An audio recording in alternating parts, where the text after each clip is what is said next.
¿Alguna vez nos hemos puesto a pensar qué hay detrás de las papas fritas que vienen con nuestra hamburguesa? Bueno, hoy vamos a meternos de lleno en la historia de Lamb Weston, un verdadero gigante de las papas congeladas que acaba de presentar un informe financiero que la verdad no tiene mucho sentido a primera vista. Y aquí está el centro de todo el asunto. Es que la historia de Lamb Weston nos presenta esta paradoja que es fascinante. ¿Cómo es posible vender más y ganar muchísimo menos? Parece algo que va en contra de cualquier lógica de negocios, pero la respuesta, nos cuenta una historia súper compleja sobre oferta, demanda y una crisis a nivel mundial. Miren, aquí están los números que lo confirman todo. Las ventas netas subieron un 3%, que no está nada mal. Pasaron de unos 1.520 millones a 1.564 millones. Pero ojo, la utilidad neta, ¡pum!, se fue al piso. Una caída catastrófica del 63%. Entonces la pregunta es, ¿a dónde se fue todo ese dinero? Bueno, para encontrar la respuesta a esa pregunta tenemos que partir a la compañía en dos. Es que el rendimiento de Lamb Weston no es una sola historia, sino dos realidades que son totalmente opuestas y que dependen básicamente de en qué parte del mundo estemos mirando.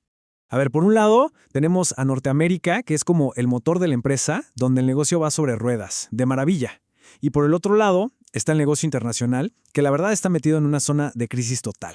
Son como dos mundos aparte que viven bajo el mismo techo. En Norteamérica, fíjense en el crecimiento del volumen, un aumento del 12%. Eso es algo excepcional y nos dice que la demanda de sus productos allá es fuertísima. Están vendiendo muchísimas más papas fritas, aunque sus márgenes de ganancia hayan bajado un poquito. Y Aquí es donde la historia da un giro súper dramático. En la parte internacional, las ventas cayeron muy poquito, pero la rentabilidad, la ganancia, se derrumbó. Un colapso del 80% en el EBITDA ajustado. Es una cifra que te deja helado, y es sin duda la clave de todo el problema. Y este gráfico lo deja clarísimo. O sea, no hay que ser un experto para ver la diferencia brutal. La pequeña caída del 6% en Norteamérica no es nada comparada con el abismo del 80% en el que cayó la división internacional. Se puede ver perfectamente cómo una parte de la empresa está arrastrando a la otra hacia abajo. Entonces, uno se pregunta, ¿qué pudo causar un colapso tan masivo y tan localizado? Bueno, la respuesta está en lo más básico de su negocio, la papa. Y para ser más exactos, un exceso gigantesco de papas en Europa. 3.3 millones de toneladas. Ese es el tamaño que se calcula que tiene el excedente de papas en los principales países productores de Europa. Es una cantidad monumental. De verdad, es difícil hasta de imaginar. Y eso ha saturado por completo el mercado. Esta crisis fue como la tormenta perfecta. Los agricultores, que venían de años con buenos precios, se animaron y plantaron más que nunca. Luego, el clima ayudó muchísimo y las cosechas fueron récord, pero al mismo tiempo la demanda para exportar bajó. El resultado, un desequilibrio enorme. Y aquí viene el detalle más increíble de esta crisis. El mercado está pero tan inundado que los precios de las papas de menor calidad se volvieron negativos. O sea, imaginen esto. Los agricultores literalmente tienen que pagarle a alguien para que se lleve su producto. Es una situación que nunca se había visto. Y claro, aquí es donde el problema del mercado se convierte en el problema de Lamb Weston. Ellos tenían contratos para comprar papas a precios fijos que eran más altos. Con el mercado inundado, su propio inventario de papas perdió muchísimo valor, y eso los obligó a registrar una pérdida de $32.5 millones solo para manejar ese excedente. Bueno, con una crisis de este tamaño, quedarse de brazos cruzados no era una opción. La compañía lanzó una misión de rescate bastante arriesgada, y no solo para enfrentar sus problemas internos, sino también porque tenían una presión muy intensa de inversionistas externos.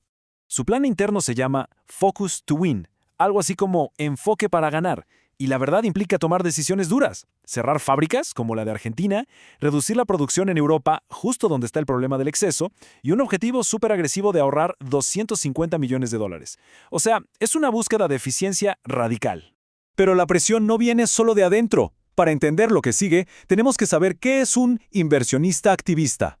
En pocas palabras, son accionistas con mucho poder que no se quedan callados. Compran una gran parte de la empresa y luego exigen públicamente cambios para aumentar el valor de sus acciones.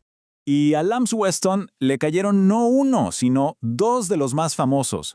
Jana Partners ya logró meter a gente suya en la junta directiva y está sugiriendo que lo mejor sería vender toda la compañía. Y encima, Starboard Value también entró en escena exigiendo que dupliquen los ahorros y que vendan partes del negocio. O sea, la presión es máxima. A ver, entonces tenemos una crisis, un plan de reestructuración y una batalla con inversionistas activistas.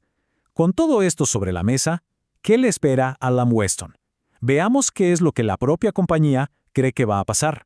Y aquí viene la gran sorpresa. A pesar de este trimestre que fue un desastre, la gerencia, de hecho, mejoró su pronóstico para el año. Subieron un poco sus expectativas tanto de ventas como de ganancias. Y esto es clave. Nos dice que, a pesar de la crisis, confíen en que su plan de ahorro y la fuerza que tienen en Norteamérica van a ser suficientes para compensar todos los problemas. Y eso nos deja con la pregunta final. La confianza que tiene la gerencia y la fortaleza de su mercado principal nos hacen pensar en una recuperación. Pero por otro lado, la tremenda crisis de la papa en Europa y la presión constante de los activistas son obstáculos gigantes. La historia de la fortuna de las papas fritas, la verdad, está lejos de terminar.